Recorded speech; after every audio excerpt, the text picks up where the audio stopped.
Olá, o aeroporto de Fortaleza, que pelo 6º mês seguido é líder na movimentação de passageiros em voos internacionais entre as regiões Norte e Nordeste, conta agora com um posto avançado de atendimento humanizado ao migrante.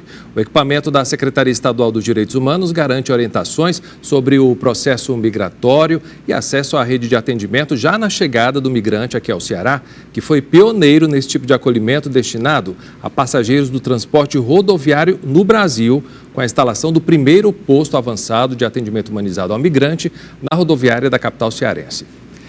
Quem está aqui no estúdio é a secretária dos Direitos Humanos do Ceará, Socorro França. Secretária, muito obrigado pela presença, viu? Imagina, estou aqui exatamente porque creio muito na TV pública e sei que a informação ela é libertária e nós estamos aqui à sua disposição. Que maravilha, então. A secretária é mestre em Direito Público e cursou 3 graduações, Direito, Administração e Economia. São 60 anos de atuação no serviço público, destes 48 dedicados ao Ministério Público do Ceará, onde foi Procuradora-Geral de Justiça por 5 mandatos, presidiu o Grupo Nacional dos Direitos Humanos por 4 anos e foi fundadora e coordenadora-geral do Programa Estadual de Proteção e Defesa do Consumidor, o DECOM. No Executivo Estadual, foi ouvidora-geral do Estado, secretária de Políticas sobre Drogas, secretária de Controladoria Geral de Disciplina dos Órgãos de Segurança Pública e Sistema Penitenciário, secretária de Justiça e Cidadania e secretária de Proteção Social, Justiça, Cidadania, Mulheres e Direitos Humanos.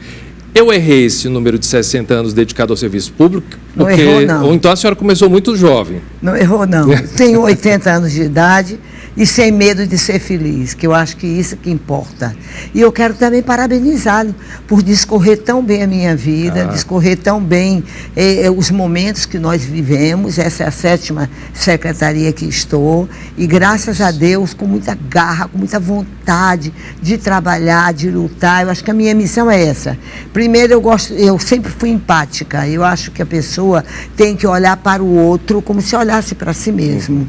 Então, eu acho que isso que me faz forte, me faz vontadosa e, portanto, estou aqui exatamente para que você possa dissecar todo o trabalho do que reside a questão dos direitos humanos. O que seria necessário uns 5 a 6 programas para a gente dar conta de tudo isso. Eu vou começar falando uma coisa muito particularmente, para mim é uma honra mesmo entrevistá-la, não é a primeira vez, talvez aqui no Cena Pública seja a primeira. Mas quando a gente comunicou que, obviamente, somos uma emissora pública, como a secretária falou, da sua vinda, todos da casa abrem um sorriso quando se fala em Socorro França. São 60 anos dedicados ao serviço público. A senhora tem noção do número de pessoas que a senhora atingiu positivamente aqui no Ceará? Não, noção eu não tenho do número, óbvio, mas eu creio que ser servidor público, agora no dia 28, é o dia comemorado, é o dia do servidor público, seja ele concursado, comissionado, ou seja ele um colaborador como terceirizado, a importância dele é imensurável. A nossa importância perante a sociedade é imensurável. Sabe por quê? Porque no momento em que eu estou servindo, eu estou levando não só a esperança, mas eu estou transformando vidas. E transformar vidas, esse é o nosso papel de servidor público. Por isso é que eu aplaudo muito a TV Cultura. Por que eu aplaudo a TV Educativa? Por que eu aplaudo as TVs que passam, que transmitem conhecimento? É porque ela vai libertar o povo, ela vai levar o conhecimento de políticas públicas. Quando a política pública é assertiva, é republicana e é democrática, ela atinge a todos. E é esse o papel. O papel da informação é libertário. Por isso é que nós vivemos num país democrático, porque nós temos liberdade. E falar nisso, são 3 premissas importantíssimas para os direitos humanos. A primeira delas é a igualdade. A segunda é a liberdade que vem pela informação. E a terceira é a dignidade humana que também vem pela informação. Então é importante, para ter dignidade, que eu tenha meu registro de nascimento, que eu tenha capacidade civil, tenha a minha documentação, possa acessar o serviço público, eu posso acessar ao campo do trabalho, eu posso me aposentar. Por quê? Porque eu tenho personalidade civil e a personalidade civil ela é formada através da informação. O Maranhão não tem ciúmes, não? Porque a senhora não é mais maranhense, a senhora é cearense já. Claro, estou aqui há muitos anos. Eu tinha um professor, já faleceu há mais de 50 anos, o professor Paulo. Ele dizia que quando eu estava em sala de aula, eu sempre fui muito inquieta, uma sagitariana muito inquieta, você imagina, com 20 anos de idade. Nossa. E ele dizia o seguinte: é o presente que o Maranhão nos deu, porque estava aqui. Mas, brincadeiras à parte, eu sou muito feliz. Eu acho que o Ceará é um estado libertário. Não precisa eu dizer, porque todo mundo sabe que nós, 4 anos antes da Lei Áurea, nós estávamos já assinando a nossa alforria aqui no estado do Ceará. Se eu for contar o número de ações que tem o estado do Ceará à frente de outros estados em matéria de política pública, né? Eu passaria todo o programa falando sobre isso. Portanto, o Ceará é um estado de pessoas aguerridas. Eu digo sempre, faço um exemplo. Por exemplo, no Maranhão, a terra é muito fértil. Você joga o feijão, joga o arroz, ele nasce. Aqui o cearense tem que remover a terra. Sim. Ele tem para poder plantar, para poder comer. Então, nós somos guerreiros, nós somos aguerridos. Nós mostramos que o nosso estado é um estado livre, desde o momento que a gente escolhe os nossos representantes. A partir desse momento, a gente sabe que aquele representante, ele pensa como nós, ele ama como nós, ele quer o bem de todos. Então, a partir daí, a gente pode dizer que esse povo é realmente um povo libertário.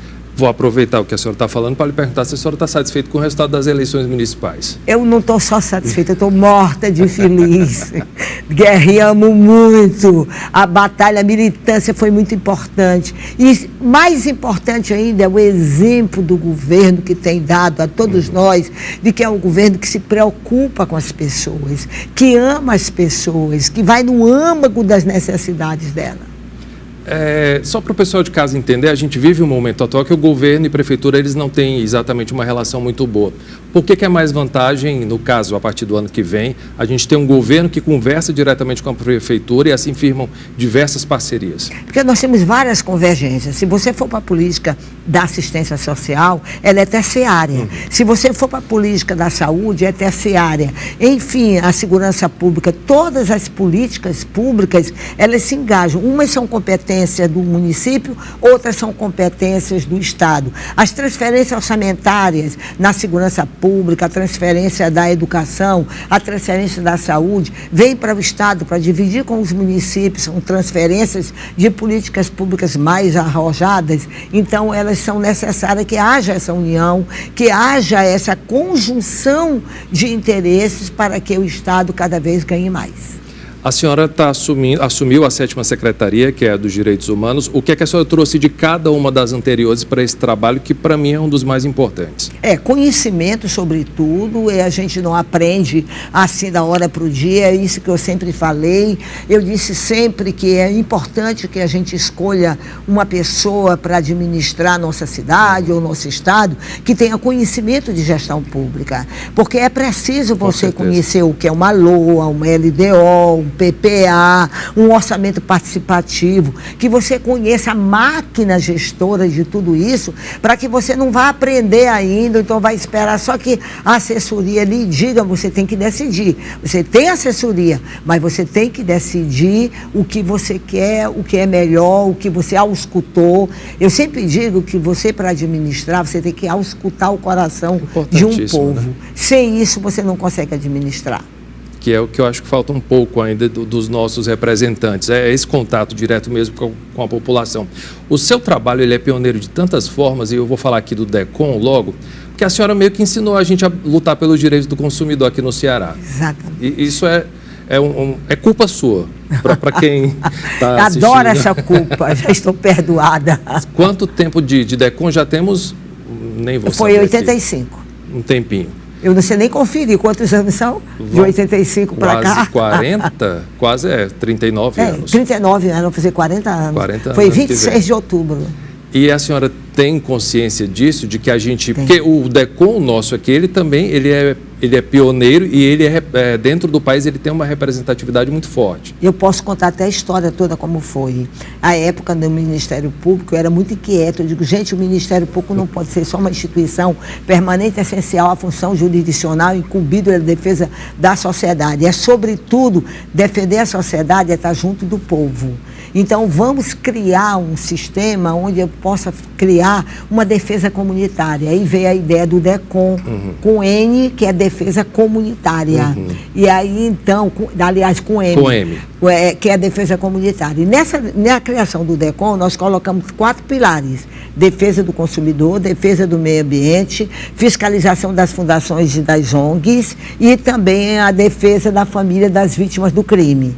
Mas o que pegou dentro desses pilares foi a defesa do consumidor, porque naquela época, no ordenamento jurídico brasileiro, nada se tratava de defesa do consumidor. Não existia legislação. Só existia um artigo no Código Civil, lá dentro do Código, que era o artigo 18, que falava dos vícios redibitórios. O que é que era isso? Dizia lá, se você comprou um bem ou foi prestado um serviço, você tem apenas 15 dias para reclamar. Como é que em 15 dias eu vou para a Justiça para fazer uma reclamação de um bem que perece com pouco tempo?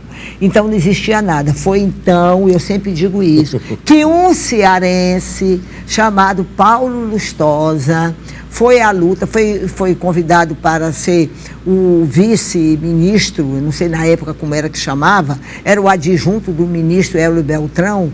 Ele foi para o Ministério da Desburocratização. Existiu isso? Então, economista, sonhador, igual a mim, sonhadora, professora de Direito Econômico, que eu passei 33 anos ensinando Direito Econômico.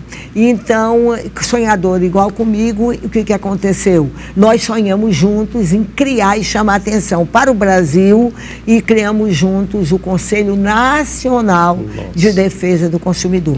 E o Nordeste se fez representar pela Socorro França, estavam no Conselho, e no Conselho nós debatemos e lutamos para criar uma comissão para fazer o anteprojeto do Código de Defesa do Consumidor. Foi no Conselho que a gente lutou para colocar em 3 pontos cardeais da Constituição Federal a expressão defesa do consumidor. Foi no artigo 5º, no artigo 20 e nas disposições transitórias. Nós colocamos, então, a defesa do consumidor.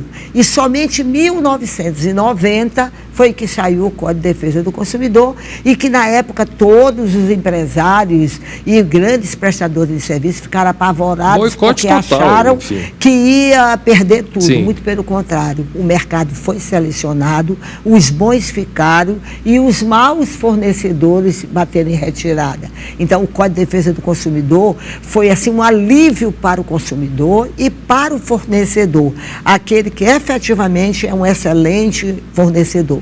Então, passei essa vida inteira lá e não só atendendo a questão do consumidor, mas sobretudo da defesa comunitária. Chegava todo mundo, até brincava. Se jogar um papel no chão, corre lá para o DECOM que a Socorro resolve. É porque a gente se engajou, eu adoro trabalhar com a comunidade, adoro escutar, adoro levar, provocar, nasci para provocar. Dá para continuar esse seu trabalho, essa sua força de garra aí dentro da Secretaria dos Direitos Humanos? Eu acho que é a secretaria certa. Só dá. A Secretaria dos Direitos Humanos, como eu te disse, ela trabalha com um pilar muito importante: dignidade humana. Gente, você é igual a mim. Sim. Todos nós somos iguais. Artigo 5º da Constituição Federal. O Evangelho diz que todos somos iguais.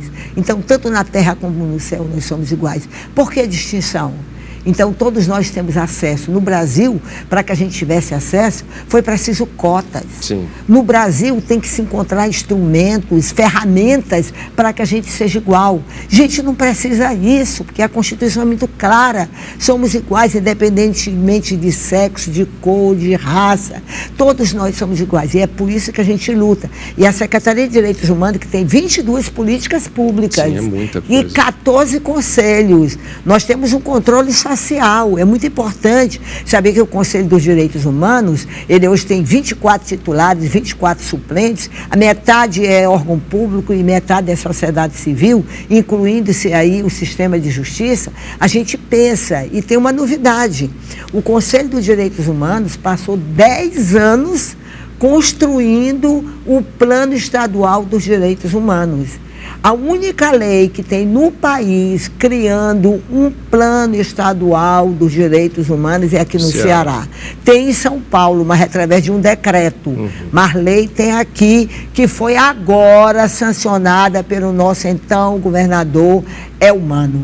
Parabéns. Foi ele quem criou a secretaria, ele teve essa grande lucidez, porque ele sempre foi um batalhador, um lutador pelos direitos humanos. Eu conheço ele desde jovenzinho, estudante, batalhando. Quando ninguém acreditava, ele estava acreditando.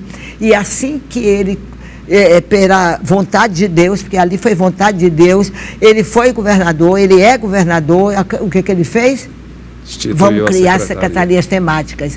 Muitos disseram, para que tanta secretaria? Gente, a Secretaria de Igualdade Racial, a diversidade, mulheres, direitos humanos, juventude, todas essas secretarias que são especializadas, elas são secretarias que não têm que dizem, porque tem um monte de orçamento, tem isso, aquilo. Não, nada, não existe isso. O que existe é trabalho, é garra, é luta. O que existe é visibilidade para aqueles que não têm voz e nem vez. E resultado que a gente E resultado. Graças a Deus. Você começou o programa falando a respeito da política migratória. Gente, nós temos... É uma coisa que a gente, para quem vive aqui, jamais pensou que isso era importante, por exemplo, né? Nós temos mais de 10 mil migrantes refugiados no estado do Ceará e chegando mais, as guerras estão aí.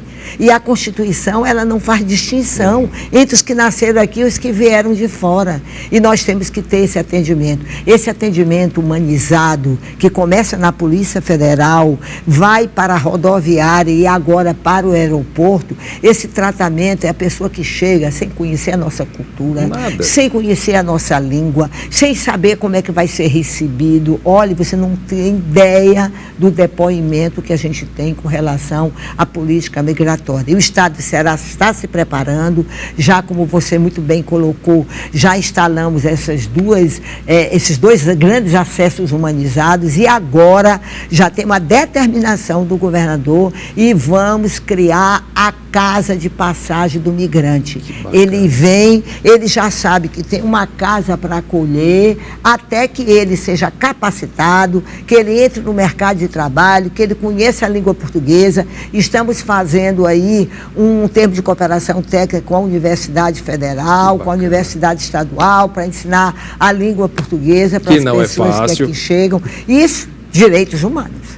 Imagina se não tivesse tudo isso. Nem quero imaginar. O Cena Pública vai para o intervalo e te convido a dar uma olhada nas nossas redes sociais. Estamos no Facebook, Instagram e no canal da TVC no YouTube. Acesse lá o conteúdo, aproveita para seguir e compartilhar. A gente volta já.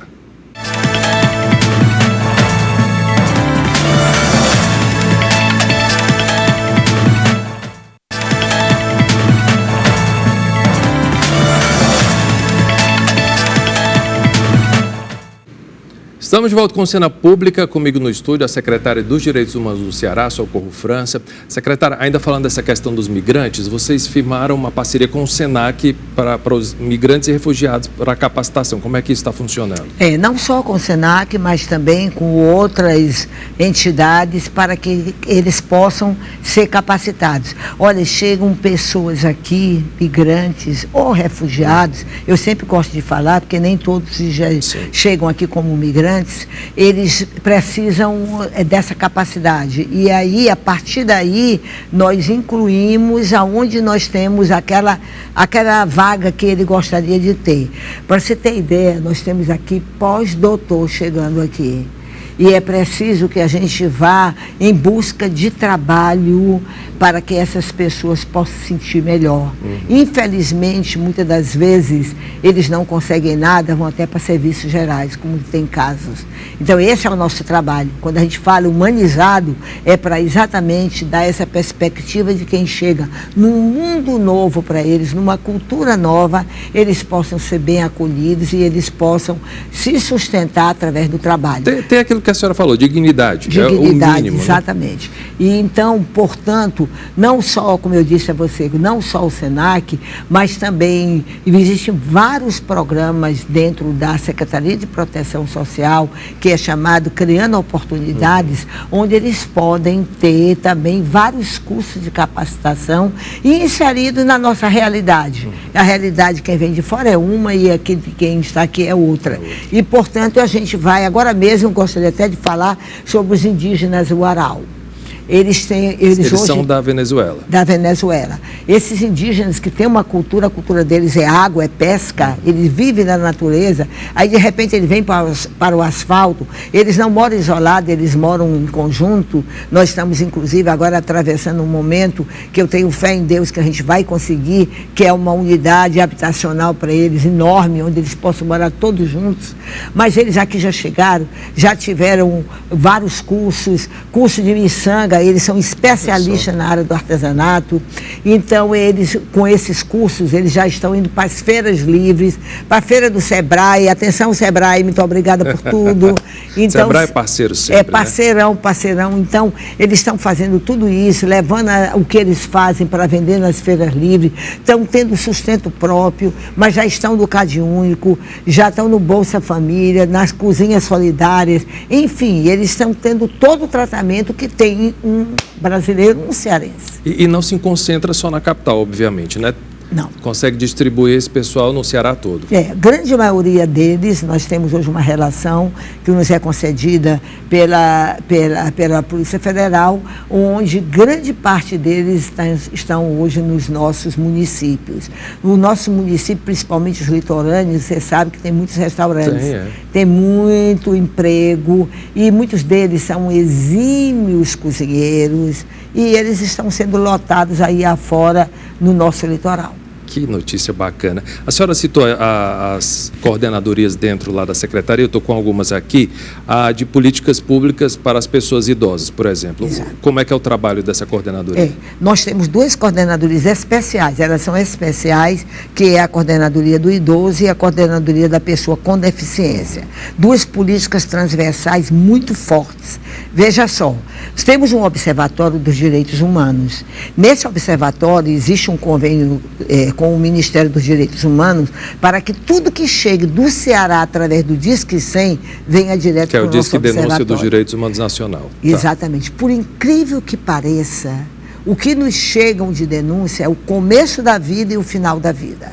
Ou seja, é criança e adolescente e idoso. A violência contra criança e adolescente chega no patamar de 42% de denúncia mês. Quase metade? Quase metade. E o restante é violência contra idoso. Geralmente o da criança é a própria família que causa... Abuso sexual da criança e adolescente praticado dentro de casa. Aí você me pergunta, Socorro, como é que você vê isso? Aí eu vou falar a respeito da minha experiência nesses 60 anos de serviço público. Digo para vocês que nós escondemos muito dos nossos filhos, dos nossos netos, dos nossos bisnetos, eu já sou bisavó, então a gente escondeu muito a realidade dos fatos. Ninguém falava de sexo com criança antigamente, tudo era debaixo do tapete. Ninguém falava sobre droga, tudo era debaixo do tapete. Nós não tínhamos diálogo com os nossos filhos. E isso fez com que eles fossem lá fora aprender muitas das vezes de forma inversa. E a internet também. Aí veio a internet, aí veio todo esse aprendizado. Então, nós esquecemos de ter esse diálogo que nós estamos tendo aqui agora. Verdade. Olho no olho, sentimento, passagem de confiança, confiabilidade, tudo isso é muito importante. Olho no olho, gente, é importantíssimo para que a gente sinta a confiabilidade. Então, o que aconteceu? Hoje, infelizmente, estamos diante desta grande mazela, que é o abuso sexual da criança e adolescente praticado dentro da própria casa. Esse é um grande... e o outro do idoso. Gente, a violência contra o idoso, que não é só a física, é o abandono, que é a maior de todas. Você sabia que tem filhos deixando idosos na parada do ônibus, idosos com Alzheimer, sem saber para onde vá? A gente tem que ir em busca desse idoso. Eu quero acreditar que isso aí é um filme de terror. Pois é. Você sabia que tem vários idosos ainda internados que já deveriam ter alta há muito tempo e não tem, porque os filhos abandonaram no hospital? E não tem como punir esses filhos, parentes, enfim? O Ministério Público, doutor Alexandre Alcântara, que é um grande expert, eu sempre digo assim, que é uma das pessoas muito capacitadas, não só porque é promotor de justiça, mas sobretudo pelo amor que ele tem às pessoas idosas. Ele está fazendo um trabalho belíssimo com relação às LPI, que são os lares, digamos assim, o trabalho que está sendo montado pelo governo do estado, o governador, eu não sei nem se posso ainda falar, mas o governador já tem aí uma política pública para o idoso no estado do Ceará fantástica, que é o centro de referência, um espaço ativo e saudável para que o idoso passe o dia todo lá dentro. Ele será recepcionado, centro de referência, se ele precisar da aposentadoria, a gente vai atrás, se ele precisar do hospital, a gente vai atrás. É um centro de referência, referenciado para as políticas públicas. E lá dentro ele vai ter um médico, psicólogo, terapeuta ocupacional, assistente social.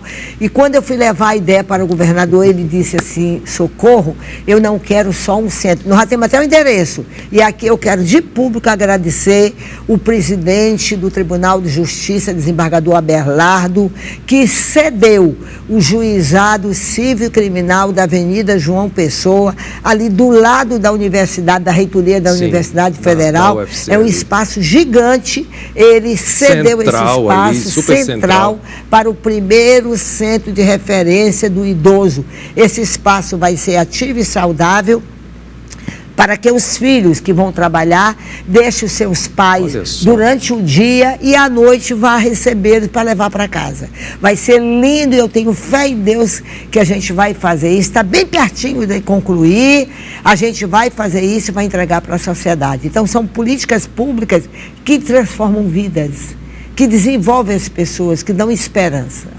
E a política é a outra política, a coordenadoria da pessoa com deficiência. Quando eu fui chegando aqui, a primeira coisa que eu vi foi a beleza da acessibilidade da TV. Que maravilha, gente. Muito obrigado, Vocês estão aqui de parabéns, que vocês estão tendo a visibilidade e mostrando que nós temos pessoas que precisam ser cuidadas. Mas o que eu queria acentuar, desculpe aí, Por favor. Quem elogiou também foi a Maria da Penha, quando veio nos visitar, pela acessibilidade. Maravilha.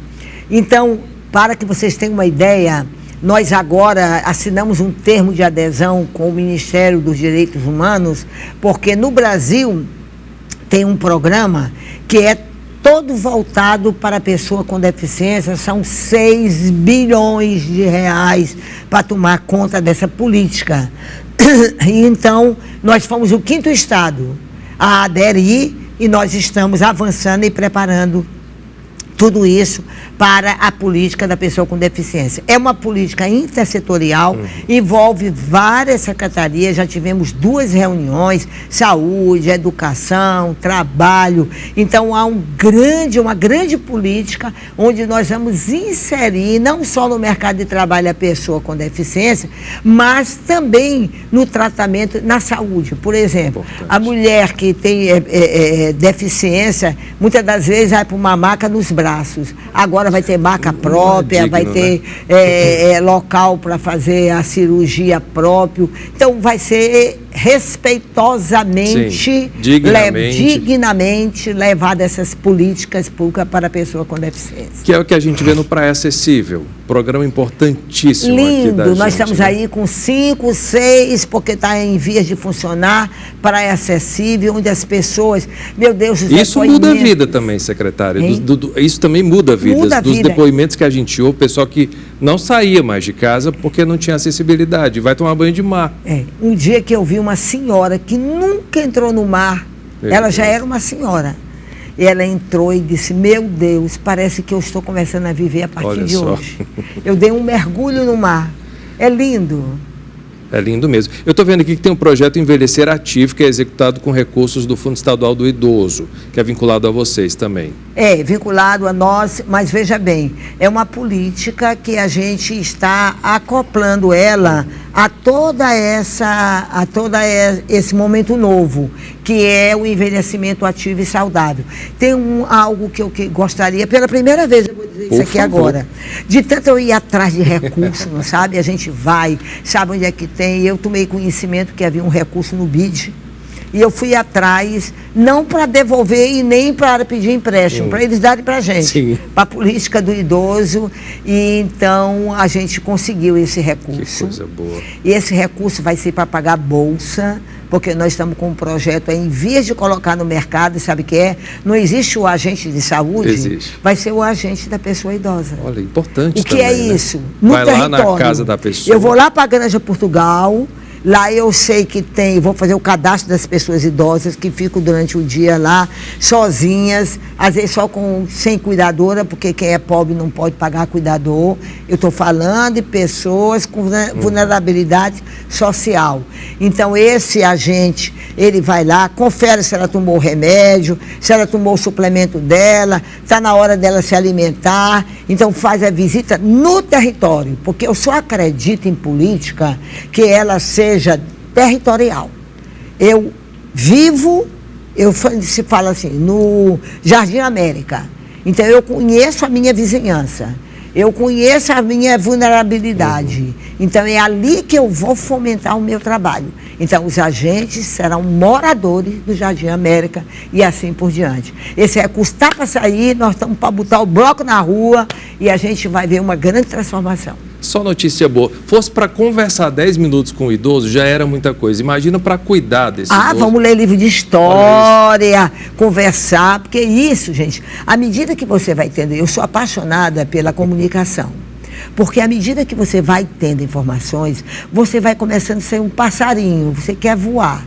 Você tem ideia de uma leitura para um idoso que está acamado, ele entra na história. Usa a imaginação, que deve ter mil coisas guardadas ali naquela memória. Ele vai trazendo tudo, ele vai entrando na história, ele vai voando na história. Nossa. Como esse nosso colóquio aqui, a gente está conversando aqui, eu estou brincando na cadeira, estou me sentindo em casa. Mas a senhora está em casa, é para se sentir em casa mesmo. O que é o projeto, secretária? É Viver Sem Limite, exatamente, que é um Plano Nacional de Direito da Pessoa com Deficiência, esse que eu acabei de falar, eu não dei o nome dele, esse projeto. Exatamente, muito obrigada. O Viver Sem Limite é esse empréstimo que o Direitos Humanos tem para os estados, como eu te falei. É muito recurso, é intersetorial, não é só para a Secretaria de Direitos Humanos. A Secretaria de Direitos Humanos vai ser a gestora, mas ele vai ser aplicado, esses recursos, nas demais secretarias para o atendimento do idoso. Isso que é bonito. Bonito é uma política que ela seja intersetorial. Claro, importante ela seja com todas as secretarias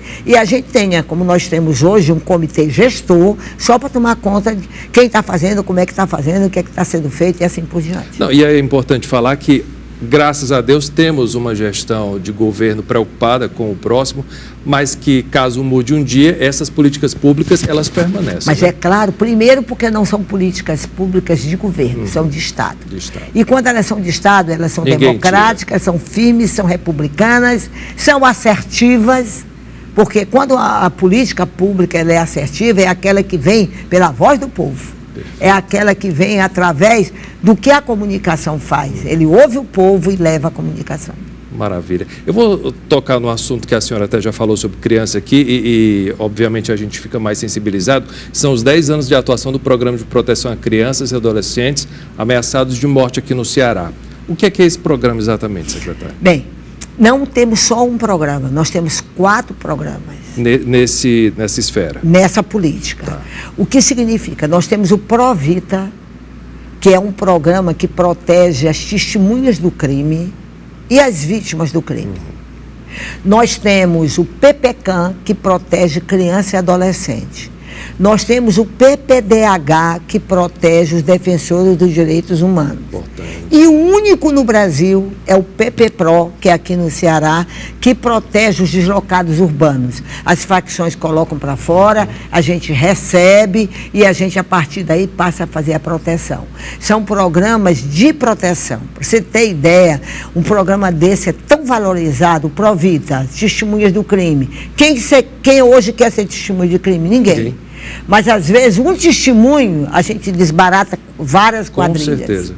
A importância que tem um programa desse. E hoje, nós temos hoje, para cada programa desse, 12.800.000 reais para cada programa desse. Coisa boa. Isso significa dizer que são mais de 48 milhões de reais. 4 programas. Mais de 48 quase milhões de reais, onde nós protegemos as pessoas aqui no estado do Ceará. Todo mundo em Brasília diz assim, por que o Ceará tem 4 programas? Muitos estados têm 2, outros têm 3, porque o estado do Ceará se preocupa com as pessoas, se preocupa com o bem-estar das pessoas. É por isso que esses programas, eles funcionam. No mais, existe a confidencialidade, eu não posso falar. Claro. E a gente merece mesmo, porque a gente tem uma secretária como a Socorro França para ir brigar por isso lá em Brasília. Eu brigo muito. Onde quer que seja. Olha, o Cena Público vai para o intervalo rapidinho, a gente volta já.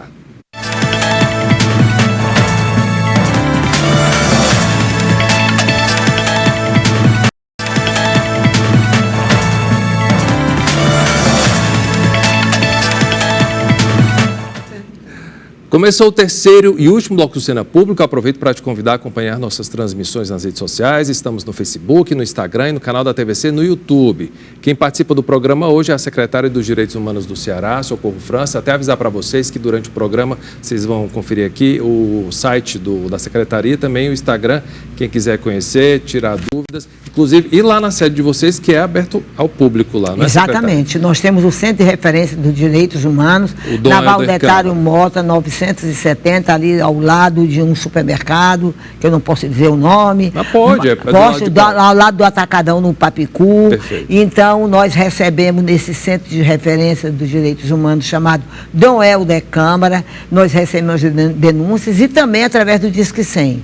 E uma novidade que eu queria te dizer de primeira mão, nós vamos instalar ainda esse ano um Centro de Referência Dom Helder Câmara em Sobral e o outro no Crato. Então, isso descentraliza, né? Descentralizado, porque foram escolhidos alguns municípios onde nós estamos trabalhando essa questão de violência e nós estamos agora já instalando esses 2 centros com recursos do BID e que já é uma realidade. Já temos, inclusive, servidores, estamos aí trabalhando nesse momento com servidores públicos capacitados para atender as pessoas. Secretária, eu imagino que vocês devem trabalhar com muita problemática do cotidiano, e aí me veio à cabeça agora pessoas desaparecidas, por exemplo, que é um assunto que a gente não tem muito como lidar, ouve falar, enfim, não sabe nem como agir. Qual é o papel da secretaria nesses casos? Muito bem, eu tenho até assim fico até constrangida, porque eu estou falando que sempre que o Ceará tem tudo, mas o único conselho que existe no Brasil de pessoas desaparecidas é aqui no Ceará. É nosso.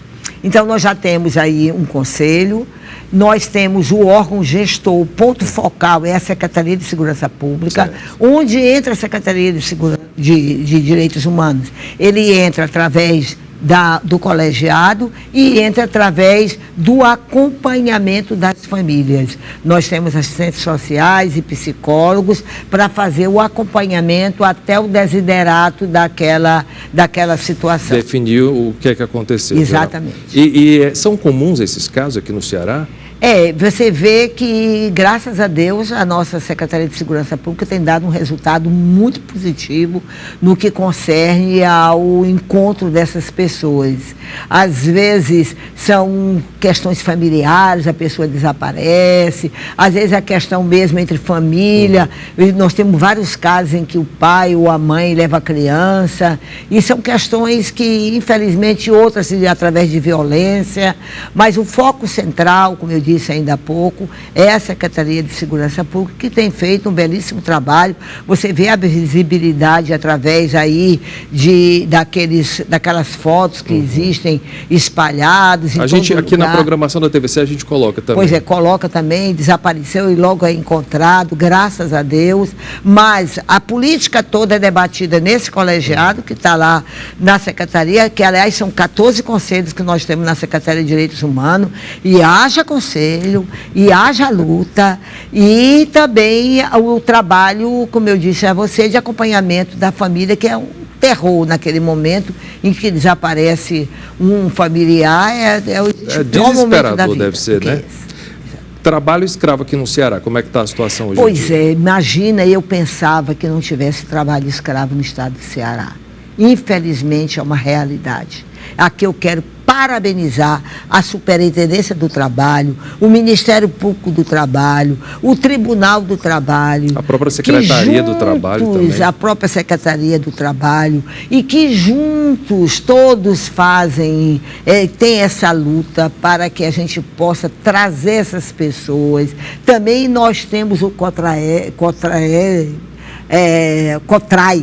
e que eles se reúnem para debater essa questão, e quantos trabalhadores que estão em outros estados nós trouxemos para cá.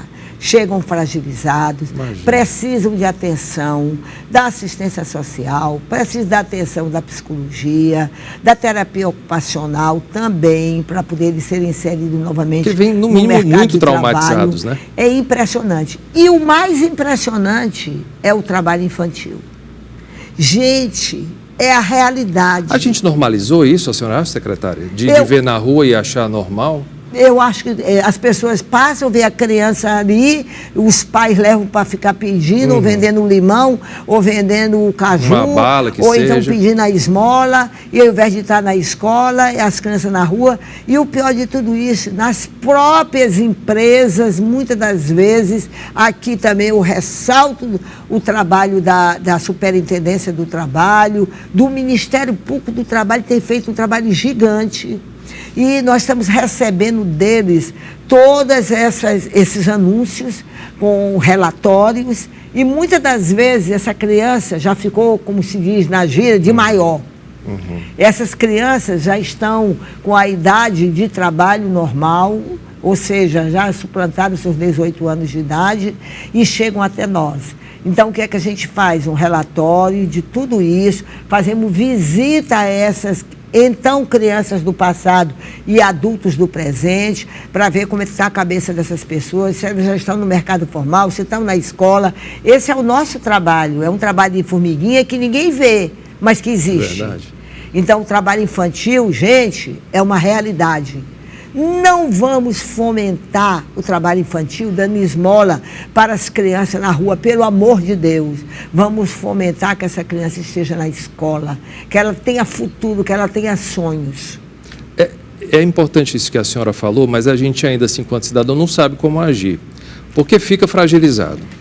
Mas, por favor, diz que 100. Diz que 100 é importantíssimo, né? Diga o local da rua, diga onde está. Porque existe toda uma rede que vai em busca de minimizar essa situação. Eu vejo aqui que a Secretaria vai integrar um projeto proposto pela Assembleia, por meio do Comitê de Prevenção e Combate à Violência, para a construção de um fluxo estadual de cuidados para vítimas de violência armada no Ceará, por meio do projeto Cuidando em Rede. O que é isso exatamente, secretário? Esse projeto ainda não está definido, não está ainda... Vocês já conversaram. Exatamente. Tá. O que nós temos já definido agora e que vai começar a funcionar é um mecanismo, um sistema de combate à tortura, onde tem um mecanismo, e dentro desse mecanismo tem um comitê de combate à tortura, onde são 6 pessoas que vão auditar não só o sistema penitenciário, mas sobretudo o socioeducativo, as comunidades terapêuticas, as comunidades que recebem crianças, enfim, todo e qualquer local onde possa ter abrigo, isolamento de pessoas. Esse mecanismo vai funcionar através dessa auditagem que é feita por essas pessoas que já foram capacitadas e que estão só aguardando serem chamadas, serem nomeadas para começar a trabalhar. Secretária, algo novo que eu estou falando aqui. A senhora só já é uma lei. Boa. Essa lei é do dia 27 de dezembro do ano de 2023, sancionada pelo governador Elmano. O Ceará é referência, obviamente, em muita coisa, e aí na área da educação mais ainda. Mais ainda. A gente já está colhendo esses frutos, a senhora acredita? Eu creio sim, as pessoas estão aí extremamente sensibilizadas, sabendo que é preciso cuidar dos pequenininhos para a gente ter um futuro. Primeira infância, a gente fala nisso no festival. A primeira infância. Aliás, os cientistas já chegaram a essa conclusão. De 0 a 6 anos é quando a gente pode transferir as competências cognitivas e emocionais. Depois disso não adianta mais. Depois disso acabou-se. Então, a primeira infância é um trabalho belíssimo. Esse trabalho, eu posso dizer, e levantar a bandeira aqui, da nossa primeira dama de então, a Onélia Santana, sim, que levantou a bandeira da primeira infância e que depois eu tive a oportunidade, a grata felicidade de ser secretária, quando ela era a primeira dama, e juntas nós demos as mãos, e esse trabalho é belíssimo no estado do Ceará. E que continua com o governador Elmano. A senhora ali tentou entrar na política em 95, se eu não me engano, foi candidata a prefeita de Fortaleza. 95. Como é que foi essa experiência? Olha, toda a experiência é importante. E foi muito bem votada, gente. Só que foi com o Juraci Magalhães ali e não tinha como. Quando eu entrei, ele já tinha 70% de preferência. Não tinha como brigar. Não, gente, eu acho o seguinte, se você tiver um convite, tiver oportunidade, tiver amor do coração, gostar de gente, gostar de povo, quiser fazer alguma coisa, vá para a política. Por que a mulher não? Eu vi agora que parece que duas só... Isso que eu ia lhe perguntar. Foi 2 ou 3 prefeitas eleitas no país. Tá faltando mulher na política, né? Gente, a gente ainda tem uma certa timidez. É timidez ou é porque existe uma rejeição dos colegas parlamentares, não? Não, gente, vamos para frente, vamos lutar. Eu entrei numa instituição nos idos de 70 que era constituída por homens e eu não tive medo de lutar. Eu passei anos e anos da minha vida, décadas e décadas no Ministério Público. Eu coloquei meu nome para ser Procuradora-Geral de Justiça. Coloquei meu nome 5 vezes, que eu sabia que ia ser votada por homens. E não tive medo, porque você, mulher, vá em frente, vá à luta. Porque nós somos mães, nós somos avós, nós somos bisavós. Nós queremos construir um futuro lindo, digno para a nossa descendência. É preciso a gente entender que nós não vivemos só nesse espaço. O que a gente fizer aqui é legado para a nossa descendência. E é por isso que a gente tem que ir para a política. Não se faz nada sem política. Não se transforma vidas sem política. Política faz parte do dia a dia. Eu vejo muita gente dizendo, não quero saber de política. Não, detesto política. Não gosto de política. E vive política todo dia. Aí eu pergunto, como é que você vai conseguir desenvolver uma nação se não através da política? Veja a Constituição. Veja o que é que ela diz. Qual é a nossa forma de governo? Presidencialista. Nós temos uma Constituição que está aí, que é uma das Constituições desde 1824, que foi a primeira Constituição republicana. Nós tivemos até hoje a Constituição mais cidadã, mais assertiva, mais inclusiva. E por que nós temos essa timidez? A mulher tem que ir à luta, tem que lutar, porque nós somos iguais perante Deus e perante os homens. Qual é o segredo do Ceará por ser destaque em tantas áreas? Eu vou citar aqui economia, educação, direitos humanos, vindo de uma gestão federal de total boicote dos 4 últimos anos do presidente Bolsonaro, a gente teve verba zero aqui para o Ceará. E o Ceará se manteve à frente e hoje nós somos referência não só no Nordeste, como no Brasil. Qual é o nosso segredo? Nós somos muito teimosos. Veja bem, quando eu estava na Secretaria de Proteção Social, tomava conta da Casa da Mulher Brasileira. E depois o governador Camilo disse, eu quero mais 4 da Mulher Cearense. E aí nós não recebíamos mais nenhum real. Existiu mesmo esse boicote, então, não estou falando bobagem, não. Viva. Nós não tínhamos mais um real para a Casa da Mulher Brasileira. E para os programas de proteção que eu falei no início aqui, porque nós somos teimosos, a gente foi à luta, a gente lutou. O governo do Estado bancou sozinho várias políticas públicas. Eu estou dizendo porque passei o governo como secretária de proteção proteção social, justiça, cidadania, mulheres, direitos humanos e drogas. Secretária, e o que é que o Ceará tem de tão especial que a gente é destaque em tantos setores, educação, direitos humanos, entre outros? O que é que a gente faz de diferente? Nós somos teimosos. Essa Nós viemos é de uma geração em que, o que eu disse ainda há pouco, no começo da nossa conversa, é preciso a gente arranhar a terra para plantar e para colher. Então, isso deu a garra ao cearense. O cearense é diferenciado, a gente faz as coisas com amor e com empatia, que isso é importantíssimo. A gente se transporta para o outro e começa a lutar pelo outro. Então, eu digo sempre que é preciso que nós, todos cearenses, nós possamos demonstrar essa garra e essa fé. Sem fé, a gente não consegue andar. A gente não consegue fazer com que as coisas aconteçam. Eu sempre digo que essa fé arrasta multidões, ela é um exemplo para as futuras gerações. Vem muita gente aí, vem muita meninada. Você vê o Ita chegando no estado do Ceará. Conquista pra gente. Ceará já era o terror do Ita lá fora, que viesse para cá mesmo, né? Mas o que foi isso?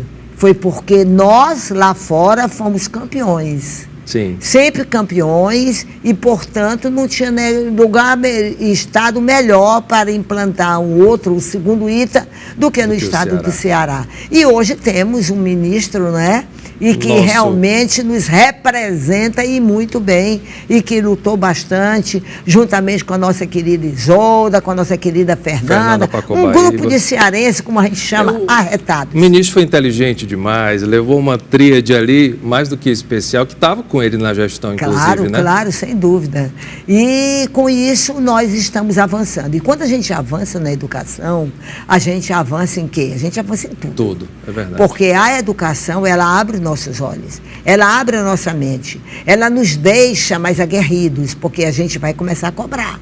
E cobrar políticas públicas é cobrar um Brasil melhor, é cobrar um Brasil que seja mais inclusivo para todos. Para todos. A senhora já foi agraciada com a medalha da abolição e eu acho pouco ainda, deveria ter muita homenagem e deve vir muita aí pela frente.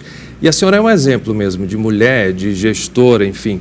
Que conselho a senhora tem para dar para a mulher que está assistindo a gente agora no Cena Pública? Minha amiga, não desista nunca de ser feliz. Veja só, eu tenho uma mulher idosa, de 80 anos de idade, cheia de amor para dar, porque eu sou feliz do que eu faço, não me arrependo absolutamente de nada, os percalços são normais na vida, os momentos difíceis são normais para todos nós, porque nós não viemos apenas planear na felicidade, muito pelo contrário. O importante é você acreditar na tua força, na tua vitalidade, na tua garra e enfrentar.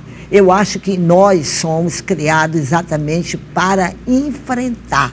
Mais do que Jesus, ninguém enfrentou as intempéries da vida. E ele foi um vitorioso. Ele está vitorioso porque ele está dentro de cada um de nós. Então, tenha fé, vá à luta, principalmente mulheres. Mulheres, eles têm um sentimento, talvez a maternidade, ela nos faça assim diferente, sabe? Aquele sentimento importante que a gente tem. Eu sou uma pessoa que eu não discrimino absolutamente ninguém. Muito pelo contrário, eu respeito as pessoas como elas são. E é por isso que eu sou feliz. Por isso que a senhora é amada, isso sim. É por isso que eu sou feliz, porque eu não consigo diferenciar pessoas. A gente tem que respeitar as pessoas conforme elas são. Tá vendo que lição de vida? O Cena Pública vai ficando por aqui. Quero agradecer mais uma vez a presença da secretária de Direitos Humanos do Ceará. Secretário, muito obrigado de verdade. Eu que agradeço, viu? E parabenizo. Você é um excelente, eu falo como meu povo dizia antigamente, perguntador. Que é isso. Entrevistador. As perguntas certeiras, fortes e que nos deixam inteiramente à vontade. Eu que agradeço. Mas a senhora está em casa. Volte sempre, viu? Quem quiser rever este e outros programas, é só acessar o canal da TVC no YouTube. Obrigado pela companhia. A gente se vê na semana que vem. Até lá.